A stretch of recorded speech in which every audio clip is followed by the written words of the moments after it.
maaf yang sebesar-besarnya kepada masyarakat Indonesia atas kejadian tersebut. Untuk itu, saya menyerahkan segala sesuatu tentang masalah ini kepada kepolisian.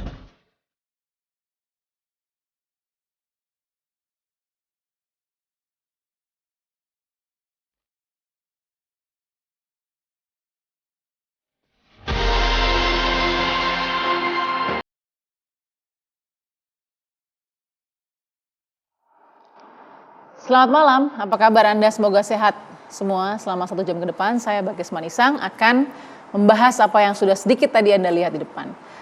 Ini kasus video porno yang dipertanyakan kenapa perempuan yang selalu jadi korban.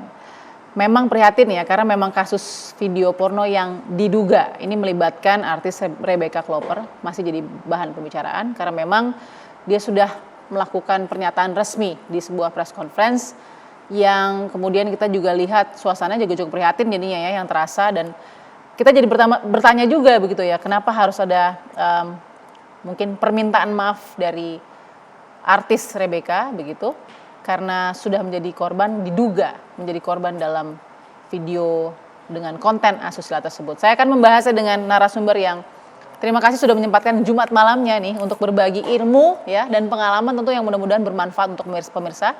Di sebelah kanan saya ada Mbak Andi Yentriani, Ketua Komnas Perempuan. Mbak Andi, selamat malam. Selamat malam, salam Indonesia yang bineka untuk kita semua. Terima kasih Mbak Andi, dan juga sebelah kanan saya juga ada Mbak Poppy Amalia, psikolog kita malam hari ini. Mbak Poppy, apa kabar? Baik, alhamdulillah. Selamat malam semua. Baik, dan sebelah kiri saya ada Uni Febi Mutiara Nelson, pakar hukum pidana Universitas Indonesia. Uni Febi, apa kabar? Baik, Balkis apa kabar? Sehat, alhamdulillah, terima kasih Uni Febi. Dan satu lagi nih, spesial nih, ada Dinar Candy, artis dan juga disc joki kita baru saja landed dari Pangkal Pinang. Luar biasa. Jadi sedang tur ya? Aku sedang tur dan ya rasanya itu lagi masuk angin ya sekarang. Oke. Tapi terima kasih loh disempatkan. Malah Dinar jadi deg-degan soalnya sini kan wanita pintar semua, cerdas. Oke. Kamu sebagai wanita yang berkarya juga menyempatkan di sini, terima kasih. Pintarnya atau cerdasnya di hal yang lain. Terima kasih Dinar Candy, dan kita langsung saja melihat informasi soal kasus video porno. Kenapa selalu perempuan yang jadi korban? Lagi-lagi muncul video syur mirip artis, kali ini menimpa artis Rebecca Klopper. Tekanan serta hujatan muncul, menambah lelah fisik hingga mental Rebecca. Dirinya pun tidak berani tampil di publik. Namun, beberapa waktu lalu sang artis tampil untuk meminta maaf telah membuat gaduh akibat video syur 47 detik yang mirip dengannya.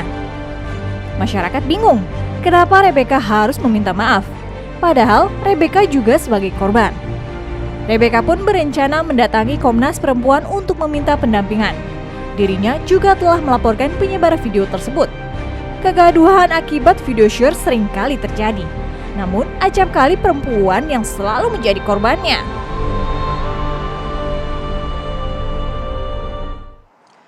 Baik, yang pertama saya langsung menuju ke Dinar Candy dulu. Kenapa? Karena sebagai teman sesama profesi ini, artis ya, sama-sama artis. Apa yang paling tidak di benak Dinar Candy begitu melihat berita ini paling tidak? Jujur kalau Dinar tuh kan ini kan diduga artis ini terkait dengan video yang 47 detik itu. Jujur Dinar paling heboh dan paling pertama pasti tersebar memang dikirimin sama teman-teman Dinar iseng gitu. Dinar udah nonton apa namanya itu video panjangnya. Kalau Dinar pribadi sih prihatin banget karena apa? Karena kayaknya tuh dia itu dalam keadaan tidak sadar.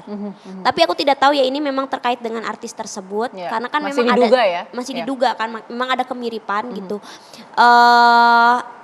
Kayak disayangkan aja ini kayak bukan oknum mungkin mantan pacar atau apa yang menyebarkan. Sementara kan maksudnya kita tuh punya masa depan gitu loh buat kayak berkarir. Tapi kan kalau sampai video syur nyebar itu Dinar prihatin banget kan, kasihan secara psikologi, secara karir juga kan kita maksudnya tuh di dunia entertain dia tuh butuh branding image yang bagus. Tapi kan kalau tersebar seperti ini kita bingung buat kayak apa ya kedepannya harus kayak gimana gitu. Dan ini pastinya mungkin buat ibu dari Komnas Perempuan tuh kita butuh pendampingan karena pasti itu bakalan sangat terpukul banget gitu, kayak bingung aduh kedepannya mau ngapain gitu. Jadi keprihatinan yang paling iya kalau Dinar sendiri prihatin kayak gitu. Oke, terima kasih Dinar, dan saya mau ke Mbak Andi ya. Mbak Andi, pertanyaannya kenapa Rebecca harus minta maaf? Karena dia juga, kalaupun benar, dia juga sebagai korban. Apa yang di benak Komnas Perempuan tentang kasus ini?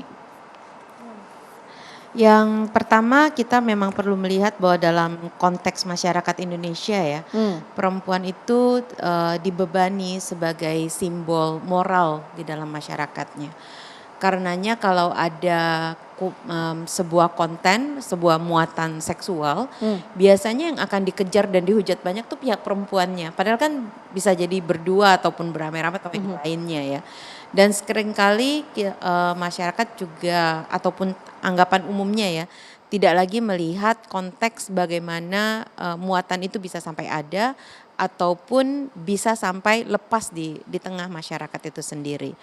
Nah, kalau saya mengingat-ingat nih, kasus seperti ini sebetulnya hampir 20 tahun yang lalu juga muncul ya. Betul. Dan tetap saja perempuan yang selalu dipojokkan dan dia harus menjadi pihak yang pertama merasa bersalah atas seluruh hal yang terjadi yang sebetulnya bisa jadi bukan karena kehendaknya dan dia juga tidak secara serta-merta menginginkan hal itu terjadi. Ya. Yang kedua memang tekanan ini bisa datangnya dalam berbagai bentuk yang langsung muncul ataupun secara psikis karena dari kecil kan perempuan dididik untuk tidak bikin keributan.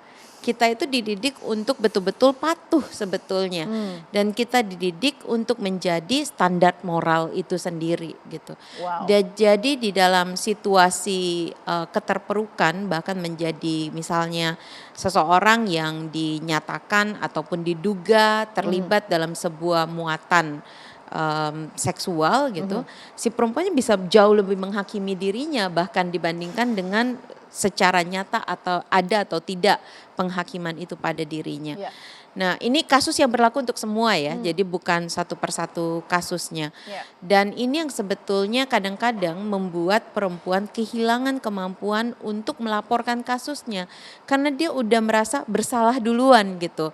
Dan juga dia khawatir bahwa kalau dia melaporkan belum tentu ada orang yang akan menerima itu dengan baik dan bahkan bisa jadi dia akan terus disudutkan. Baik. Ada juga yang khawatir kalau dilaporkan malah jadi makin besar ya. Ya. Dan karena itu di masa digital seperti sekarang ini resikonya juga jadi lebih besar karena semua orang dengan gampang mengunduhnya dan kemudian terus menyebarluaskannya berlipat-lipat ganda. Baik, jadi permintaan maaf itu juga dipertanyakan ya. Harusnya artis Rebecca punya hak yang sama untuk kemudian berada di sisi atau di titik korban gitu ya. Pada saat ini kan kita belum lagi lihat ya secara tuntas kasusnya seperti apa. Komnas Perempuan juga masih butuh ruang gitu untuk memeriksanya lebih dalam. Tetapi sebagai perempuan yang berhadapan dengan hukum karena telah melaporkan kasusnya, ada sejumlah hak yang sebetulnya dimiliki untuk mereka yang melaporkan kasus-kasus tersebut. Nah, hak itu harus dijaga. Oke, sebelum kita ke sana, saya mau mungkin beri kesempatan ke Mbak Popi ya. Kita sempat lihat bagaimana Rebecca melakukan permintaan maaf begitu, tapi Mbak Popi mungkin bisa dianalisa keprihatinan dan beban seperti apa yang ada di pihak Rebecca pada saat itu. Silakan. Saya Rebecca Kloper memohon maaf yang sebesar-besarnya kepada masyarakat Indonesia atas kegaduhan tersebut. Dalam hal ini saya mohon maaf juga kepada keluarga saya, rekan kerja, dan klien-klien yang sudah dan mau bekerja sama dengan saya. Termasuk juga Fadli Faisal dan keluarga yang turut menjadi korban dengan adanya berita tersebut.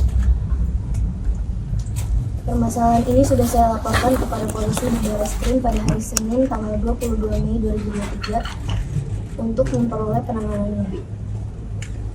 Untuk itu saya menyerahkan segala sesuatu tentang masalah ini kepada kepolisian. Saya juga mengucapkan banyak terima kasih atas dukungan keluarga, manajemen, teman, klien, dan fans yang tetap memberi saya semangat. Saya mohon doa dari semua pihak agar saya selalu diberikan kekuatan dalam menghadapi permasalahan yang sedang saya hadapi. Terima kasih. Ya, silakan Mbak Popi. Ya dari pada saat ia mengeluarkan statement itu tuh memang gak banding natap sama sekali kemanapun. Itu kan berarti memberikan gambaran bahwa ada rasa malu yang dihadapinya dan nggak berani menatap ke depan ya gitu. Kemudian penekanan terhadap keluarga itu kuat banget. Jadi pada saat segala sesuatu kata yang berkaitan sama keluarga lagi lebih dalam lagi dan terjeda. Berarti di sini berat banget yang dilalui apabila kaitan sama keluarga gitu loh. Terhadap masyarakat itu nahan lagi terus nunduk lagi lebih dalam. Berarti bebannya ini luar biasa yang dikaitkan sama keluarga dan masyarakat, terutama keluarga. Oke. Keluarga dari siapa sebelahnya? Fadli. Ya, keluarga di situ juga tuh kayak. Jadi di sini adalah ada gambaran rasa malu, pengalaman emosional, nggak berani menatap ke depan, berarti nggak berani menatap kehidupan ke depan. Ya. Jadi saat ini ya saya ngelihat malah tertekan sekali ya, gitu loh. Kalau memang benar tekanan itu dirasakan, kayaknya masyarakat nggak usah menghujat dia deh, karena dirinya sendiri udah menghujat dirinya sendiri. Oke, terlepas Gitu dari loh. itu benar atau tidak. Benar atau tidak ya, tapi kalau Iya. pada saat dia mengatakan statement tersebut, lalu ia mengeluarkan statement ini dengan meminta maaf, rasanya apa yang dilakukan sama dia saat ini nggak usah menghujat karena udah stop. Oke. Diri sendiri udah berada di titik terendah dalam. Saya malah khawatir ini kalau dibiarkan bisa berbagai macam respon ya. Artinya kalau tidak ada support system, malah khawatir tuh sendirian di rumah, ya kayak gitu. Takutnya malah depresi. Ya, belum lagi apa yang dibaca dari Iya, karena kan kalimatnya semua Gadget menghujat ya. kan, Iya. menghujat apapun semua menghujat. Ya. Dan itu karirnya pasti tadi kan Dinar kan sempat ngomong ini kan brand image ya, gitu Iya. kan, branding image hancur sehancur-hancurnya. Berarti setiap dia pergi kemanapun kayak mata akan tertuju kepada dirinya sih, gitu loh. Oke. Terlepas dia pelaku atau enggak, tapi yang jelas dari Korban atau bukan ya, ya? gitu Ya. kan dari gambaran ini udah bener-bener rasanya udah nggak berani menatap dunia. Oke. Nah itu yang dikhawatirkan. Gitu. Oke, ini ada sinyal bisa juga mengarah kepada mungkin potensi depresi dan lain-lain pasti Depresi ya karena kalau orang kan baca tuh pasti akan ngeliat gini Ya. kan. Ini sama sekali enggak dan Tidak setiap ada interaksi enggak ya? ada sama sekali deh. Jadi kalau bisa enggak berhadapan sama siapapun, maka ngomongnya begini bener-bener begini. Baik. Terus pas lagi ngomong keluarga narik nafasnya lebih dalam lagi. Jadi Oke. kayak udah tertuduh walaupun tidak tahu siapa yang menuduhnya tapi udah merasa dia posisinya udah paling rendah lah gitu. Oke, terlihat terpaksa atau tidak dia melakukan itu? Malu ya, lebih dominan ke Baik, malu. lebih gitu loh. dominan ke malu ya. Oke. Baik, saya juga akan tanya ke Uni Febi ya. Uni, bagaimana sih sebenarnya hukum di mata kasus seperti ini ya? Kita harus tahu paling tidak kan. Tapi sesaat lagi Uni ya, kita jeda dulu di Perempuan Bicara.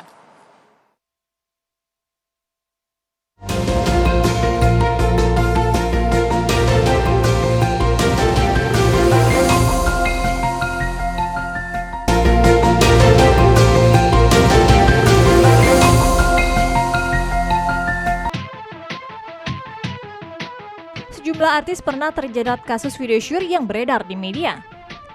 Kasus yang menggemparkan publik di tahun 2010 adalah video syur yang melibatkan Nazril Irham alias Ariel Noah, Luna Maya, Cut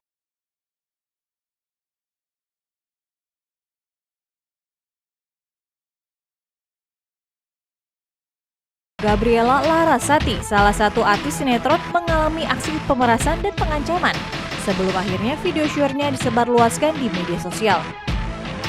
Masih di tahun yang sama, muncul video syur mantan istri Gading Martin, Giselle Anastasia bersama dengan kekasihnya. Kasus terakhir yang juga menghebohkan video syur mirip artis Rebecca Cooper.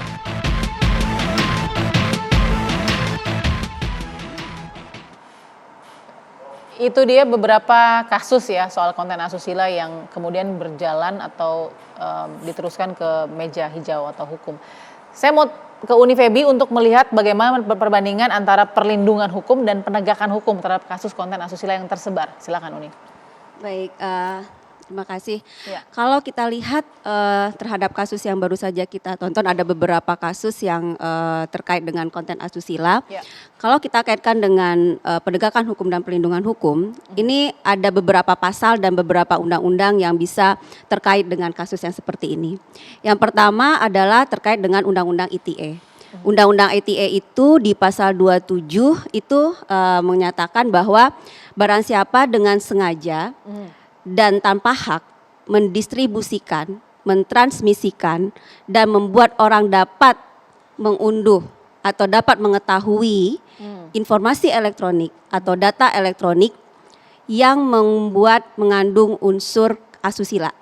Itu diancam dengan pidana. Berapa tahun? Ancaman pidananya adalah maksimal 6 tahun dan atau denda maksimal 1 miliar. Oke. Nah itu undang-undang ITE. Artinya kalau orang itu mentransmisikan, mendistribusikan, kalau mendistribusikan itu dia mengirimkan dan menyerahkan konten itu kepada banyak orang, ya, atau mentransmisikan, dia menyerahkan atau mengirimkan konten itu kepada satu pihak, Ya. atau dia membuat orang dapat mengakses konten itu. Baik. Nah itu bisa kena. Oke. Yang pertama ya. Yang kedua adalah undang-undang pornografi. Nah, di undang-undang pornografi itu adalah setiap orang yang membuat, kemudian menjual, mendistribusikan, kemudian memproduksi, mengekspor, mengimpor gitu ya, yang mengandung pornografi. Ya. Nah, itu dapat diancam dengan ancaman minimal 6 tahun penjara, minimal 6 bulan, maksimal 12 tahun penjara. Oke. Dan atau denda minimal 250 juta, maksimal 6 miliar. Oke. Nah, dalam kasus seperti ini ada dua kemungkinan. Yang pertama yang bisa dikenakan itu adalah mentransmisikan, mendistribusikan, mentransfer atau membuat orang dapat mengakses Ya. konten tersebut, itu dapat kena. Yang satu ada yang dikatakan di undang-undang pornografi membuat saja itu bisa kena. Membuat saja kena. Tapi membuat itu kalau kita lihat di penjelasannya, di penjelasan undang-undang itu, kalau dia membuat untuk kepentingan dirinya sendiri dan untuk dirinya sendiri, maka itu tidak bisa kena. Jadi yang dikatakan membuat yang bisa kena unsur itu adalah dia membuat itu untuk dia jual, dia distribusikan, dia ekspor, dia impor, dia pertontonkan, dia lihat, dapat diakses orang. Nah, itu baru bisa kena. Tapi kalau dia hanya membuat dan untuk dirinya sendiri, untuk kepentingannya sendiri, untuk dirinya sendiri, dia tidak ada mens rea atau niat untuk menyiarkan kepada orang lain, mempertontonkan kepada orang lain, mentransfer kepada orang lain, maka itu dia dilindungi di situ. Oke. Cukup clear, Uni. Dalam kasus artis yang diduga mirip Rebecca, bagaimana posisi hukumnya di situ? Iya, kalau kita lihat dari kasus yang mirip Rebecca ini, pertama kita harus melihat dia membuat atau tidak. Nah, kalau info yang kita dapat di media, itu kan dia dalam keadaan dalam tanda kutip tidak sadar tadi seperti yang dikatakan oleh Dinar tadi Atau juga. dalam pengaruh dalam ya? pengaruh sesuatu. Nah, artinya kan dia tidak membuat. Ya, kecuali pengaruh itu memang dia sadari sudah direncanakan berdua dengan orang yang membuat gitu. Itu yang pertama. Yang kedua, kalaupun dia membuat untuk dirinya sendiri, misalnya dia bersama pasangannya dan hanya untuk mereka berdua tanpa mereka mentransmisikan atau mentransfer kepada orang lain, tidak berniat menjual, tidak berniat mengekspor, tidak berniat mengimpor, tidak berniat untuk hal lain dipertontonkan, maka itu tidak bisa dikenakan. Oke. Maaf, teknisnya berarti begini, kalau disimpan di alat A, berarti harus hanya ada di alat A. Alat A dan di password atau disimpan ada hal yang tidak bisa diakses oleh orang lain. Ada keamanan. Ada keamanan di situ. Jadi ketika saya mentransfer ke sini, nah itu bisa kena. Sudah bisa kena. Tindak. Tapi itu kan di handphonenya si artis yang mirip Rebecca. artis yang mirip. Enggak, maksudnya di handphone, bukan handphonenya dia. Oke. Iya. Ini kan berarti kan handphonenya si yang membuat.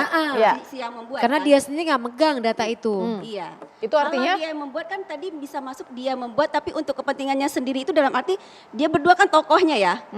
Mereka berdua kan pelakunya dalam arti mereka berdua pelaku, mereka berdua membuat dan hanya untuk kepentingan mereka berdua. Ini kan mirip dengan kasus tadi yang dicontohkan di sebelum yang tadi di sebelumnya kasus tadi Gisel, kasus sebelumnya Ariel, kasus Gisel, kasus Ariel. Dan itu ada perbedaan antara Gisel dan Ariel juga sebenarnya. Apa gitu kan. perbedaannya? Kalau di Gisel itu mirip dengan Rebecca, cuma bedanya kan Gisel yang membuat. Kalau Rebecca kan yang membuat pasangannya. Iya. Nah, kalau diduga ya di dalam itunya. Nah, diduga dialah yang membuat kemudian tapi tidak bisa dikenakan karena kan dia membuat untuk dirinya sendiri. Dia tidak mentransfer kepada siapapun.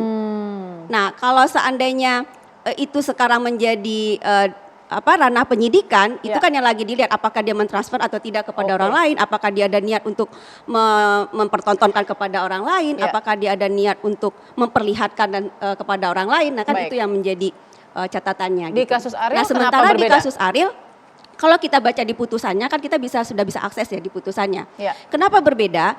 Ada karena di Undang-Undang ITE, karena di Undang-Undang ITE tadi kan setiap orang dengan sengaja dan tanpa hak mendistribusikan, mentransmisikan atau membuat orang dapat melihat gitu ya, atau membuat orang dapat mengetahui yang ada di dalam penyimpanannya itu, konon kabarnya itu kan disimpan seperti di PC gitu ya. Di PC itu bisa diakses oleh beberapa teman-temannya yang di sana. Nah, itu ada teori namanya tujuan sebagai kemungkinan.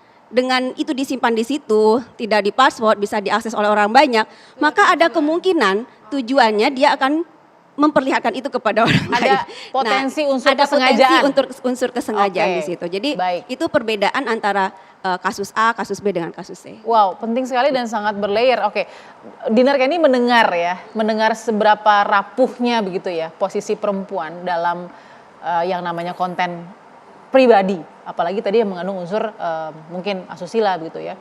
Apa sih yang membuat Dinar ini juga menganggap bahwa seleb ini menjadi satu target juga nih untuk maraknya konten-konten asusila yang tersebar?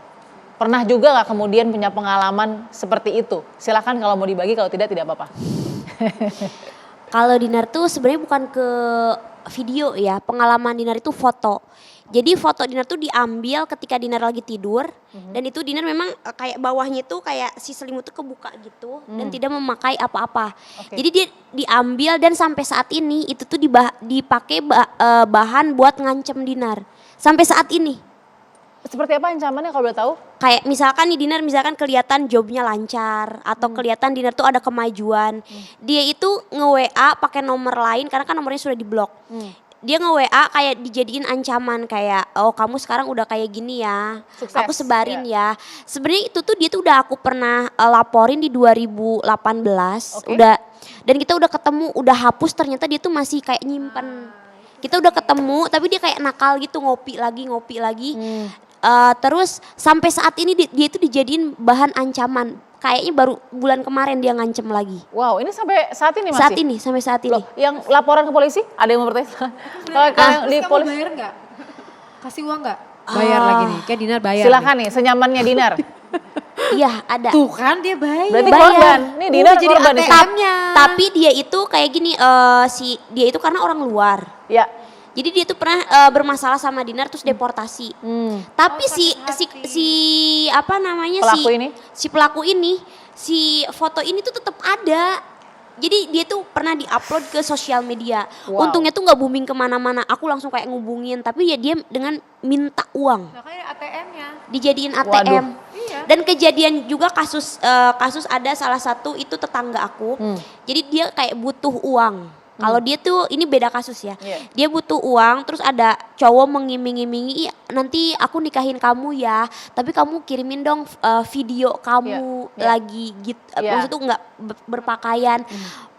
Dia tuh cuma transfer kayak misalkan 500.000 gitu. Terus dia share lah si videonya kontennya dia. Akhirnya itu si kontennya dia itu dijadikan bahan buat kayak misalkan minta uang 10 juta. Akhirnya lebih besar. Jadi kayak kena tipu kalau ada tetangga Dinar seperti itu. Oke, pertama saya prihatin tentu kepada Dinar ya, karena sampai saat ini Dinar masih menjadi korban ancaman dari konten asusila yang diambil tanpa sepengetahuan Dinar sama sekali itu. Karena lagi tidur. Oke, sesaat lagi saya langsung akan consult juga ini ke Mbak Andi soal hal ini ya, sesaat lagi di Perempuan Bicara.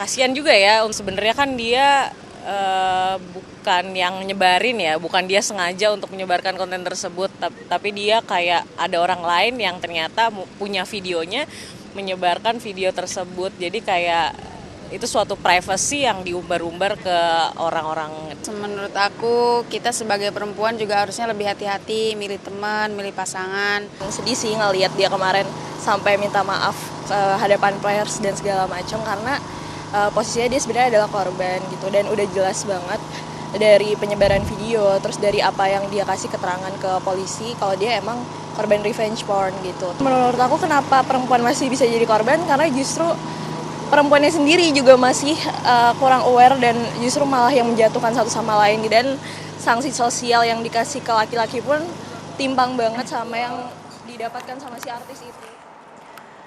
Oke, itu tadi pendapat masyarakat di Perempuan Bicara tentang kasus video porno, kenapa selalu perempuan yang jadi korban. Itu adalah concern kita. Ternyata Dinar Candy tadi juga berbagi ya pengalaman sharing, ternyata Dinar Candy juga sebagai korban ya dari orang yang memang berniat jahat, betul ya? Kayak itu kayak kamera itu menurut kita kayaknya biasa aja gitu ya, tapi kalau sudah tercetak foto atau video ternyata itu berbahaya sekali. Jadi maksudnya itu harus ada edukasi tentang digital, tentang kamera. Karena kan kalau adik-adik misalkan yang umur-umuran belasan tahun, kita nggak tahu kayak udah sih cuman foto doang, udah sih cuman video doang. Tapi kan kalau udah nyebar, beratnya di keluarga sih. Dinar juga beratnya di keluarga. Kayak ya jujur aja kayak Dinar juga kan kayak suka dimintain uang. Kalau udah misalkan dia upload di sosmed. Ini pelaku tadi ya? Pelaku tadi. Kayak ya kalau bahasa kitanya gue take down, tapi gue minta duit gitu. Jadi akhirnya kita jadi mesin ATM-nya dia. Padahal itu tuh kayak menurut aku ya udah sih cuman foto doang, kayak I don't care gitu. Tapi kan pas sekarang ya maksud kita udah kerjaannya udah bagus, dikenal publik. Wah, aku merasa mati aku nih gimana diambil ya. tanpa persetujuan kamu, disimpan dan disebarkan tanpa persetujuan kamu. Iya. Padahal itu kita udah pernah ketemu, aku pernah kasih uang dan itu dihapus. Ternyata dia masih ngopi-ngopi, nggak tahu lah di laptopnya atau apa disimpan lagi gitu. Oke, jadi saya juga bisa bilang Dinar Candy jadi korban pemerasan nih ibaratnya itu.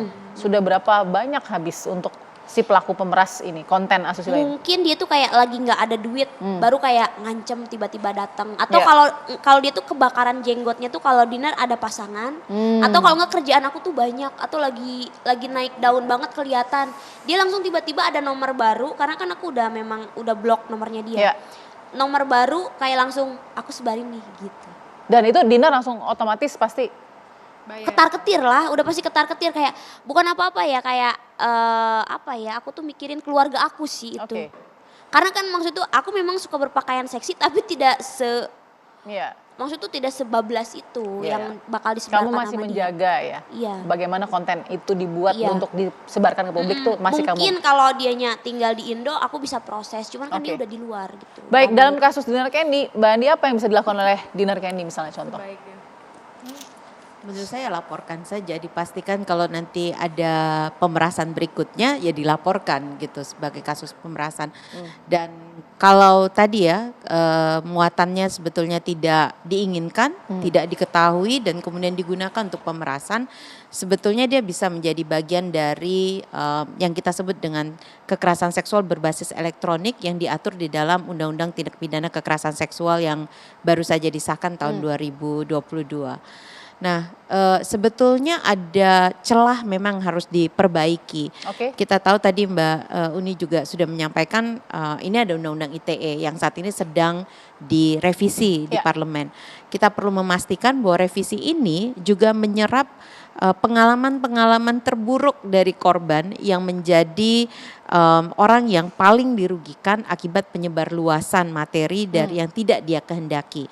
Karena ini tidak secara langsung diatur dalam Undang-Undang TPKS yang ada.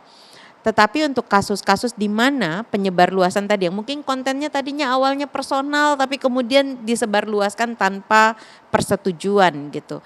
Dan kemudian justru menjadi bagian yang paling melemahkan apalagi untuk perempuan ya. Itu kan dia terpuruk sekali. Saya sebetulnya cukup kasihan kalau kita harus rerun terus ya apa yang kasus-kasus sebelumnya terus kita ingatkan orang ini kasus dulunya karena bagi perempuannya itu berat sekali konsekuensi yang harus dia hadapi di masa depannya. Nah, saya sih ingin mendorong agar juga aparat penegak hukum yang menerima laporan-laporan tentang penyebarluasan materi yang bermuatan seksual dan tidak dikehendaki oleh pihak korban, ini menggunakan Undang-Undang TPKS khususnya pasal jembatan di mana korban-korban dari tindakan yang tadi bisa melanggar kesusilaan ataupun apapun namanya, itu diperlakukan sebagai korban kekerasan seksual dan bisa mengakses sejumlah hak yang ada di dalam undang-undang itu. Termasuk atas perlindungan dan juga yang terutama atas dukungan pendampingan psikologis karena itu sangat dibutuhkan seperti tadi dibilang ya. Rasa malu, terpuruk, begitu putus asanya Oke. untuk apakah bisa menatap masa depannya lagi atau tidak. Baik, terima kasih Mbak Andi. Secara psikologi nih Mbak Popi, Dinar gitu kan tadi kan juga kita sudah dengar ceritanya. Mungkin korban-korban perempuan yang lain yang saya juga prihatin ya, maksudnya mudah-mudahan apa yang memang beredar di publik bisa jadi ilmu yang bermanfaat, bukan untuk kemudian memberikan sanksi sosial kembali kepada mereka yang menjadi korban dalam konten ini. Mbak Bobi melihat misalkan kasus Dinar gitu ya, apa yang secara psikologi harus Dinar lakukan gitu misalnya sebagai perempuan yang menjadi korban? Karena dia sebagai korban ya tadi ya speak up.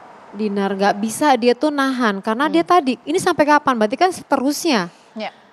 Dia akan menjadi bulan-bulan oke, dan itu apalagi dia kan nggak lagi kondisi tidak sadar tiba-tiba diambil Foto. bukan Ya. persetujuannya ya, artinya lagi tidur tiba-tiba Diam-diam difoto diambil dan digunakan sebagai senjatanya Alat gitu kan. kekerasan, ya. Nah kalau bagi perempuan-perempuan yang lain tuh mau situasi apapun speak up gitu loh. Jangan diem aja karena memang benar perempuan tuh nggak berani dia bicara karena takut dia sendiri akan menjadi kena dengan hukum. Karena kan kalau dia lapor nih dia ada di situ kan, maka mendingan diem.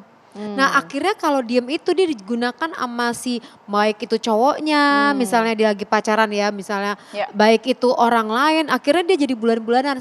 Dan biasanya itu akan menjadi senjata pada saat si cewek ini udah nggak sanggup lagi sama dia, Ya. itu akan jadi senjata untuk saya sebarin nih, saya sebarin Dan nih. itu tidak akan pernah berhenti. Gak akan pernah berhenti. Jadi lingkaran setan. Terus menerus dan Ya. dan dia kemanapun, jadi dia kayak di bawah kontrolnya, semuanya nggak boleh berteman, nggak boleh ngapa-ngapain, dan itu kan sampai seumur hidupnya dia.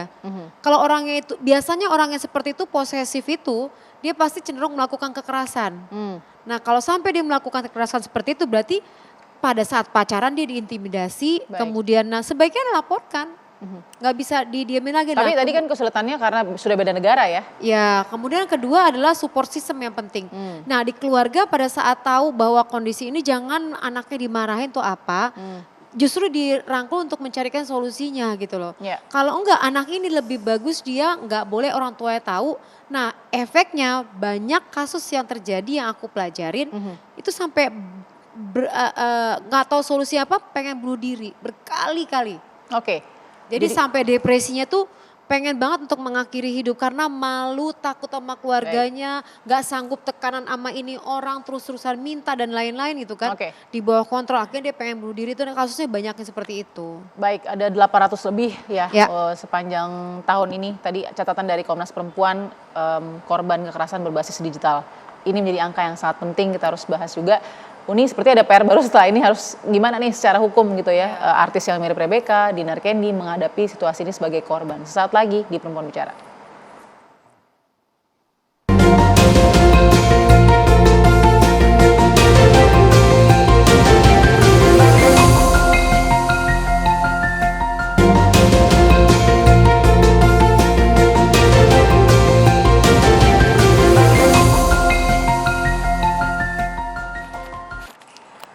Oke, kita ada di bagian terakhir di Perempuan Bicara. Saya ingin dengar dulu dari Uni Febi. Uni, mungkin gimana nih secara singkat apa yang harus dilalui atau dilakukan oleh korban perempuan soal konten asusila seperti artis mirip Rebecca dan juga salah satunya Dinar Kendi tadi ya dari ceritanya.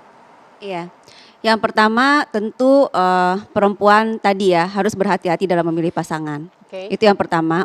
Yang kedua, jangan pernah mau ya untuk diminta membuat suatu konten atau mengirimkan video atau foto atau gambar yang mengandung unsur pornografi. Oke. Karena jejak digital itu sangat kejam. Dihapus ada lagi, dihapus ada lagi, dihapus ada lagi. Karena ada model untuk bisa sampai ke mencari data sampai ke dalam dengan walaupun sudah di-delete oleh sistem kita gitu kan. Oke. Karena ada investigasi yang bisa sampai ke sana. Oke. Kemudian jangan takut untuk membuat laporan. Karena tanpa melapor kita juga tetap menjadi korban gitu ya. Karena sudah tersebar dan kemudian juga tidak membuat jera juga pelaku kalau seandainya tidak melapor. Jadi Oke. tolong segera melapor. Kemudian juga support system dari keluarga dan yang paling penting adalah penegak hukum. Laporan ini tolong dijalankan gitu ya. Tolong laporan ini berjalan, jangan sampai stuck hanya berhenti setelah laporan. Karena banyak kasus-kasus yang seperti ini nggak sampai dihukumnya si pelaku. Itu gitu. yang- Nah itu yang membuat perempuan udahlah kita ngelapor, di saat laporan itu berbelit-belit, pertanyaannya itu menyudutkan, kemudian dia malu, kemudian nanti di persidangan dia dipertontonkan, di persidangan dia ditanya dan kemudian dikejar oleh wartawan. Nah dia menjadi korban berkali-kali. Nah oleh karena itu tolong penegak hukum dalam hal ini mungkin penyidik, penuntut umum, kasus-kasus yang seperti ini tolong disegerakan prosesnya dan kemudian beri keadilan yang sesegera mungkin kepada Jangan tunggu sampai korban. viral Jangan dulu sampai ya. viral dulu, korban Baik. sampai depresi atau sampai bunuh diri. Oke, Demikian. Mbak Andi Terima kasih. silakan singkat, silakan Mbak Andi. Di era digital ini, kasus kekerasan seksual berbasis elektronik itu menjadi semakin kompleks. Oke. Dan karenanya memang meningkatkan literasi digital itu menjadi sangat penting. Ya. Dan yang terutama juga untuk memastikan pencegahan, kita harus mengubah cara pandang untuk menjadikan orang lain objek seksual. Oke. Karena dengan cara itu kita bisa menghentikan proses kita mengobjektifikasi orang maupun ikut serta dalam menghujat orang-orang yang lain yang sebetulnya sudah terpuruk akibat dari penyebarluasan konten yang sebenarnya tidak pernah mereka inginkan. Baik, terima kasih Mbak Andi. Oke, Dinar Candy, apa pesan yang paling penting untuk diri kamu dan untuk teman-teman artis dan perempuan pada umum dan khususnya gitu?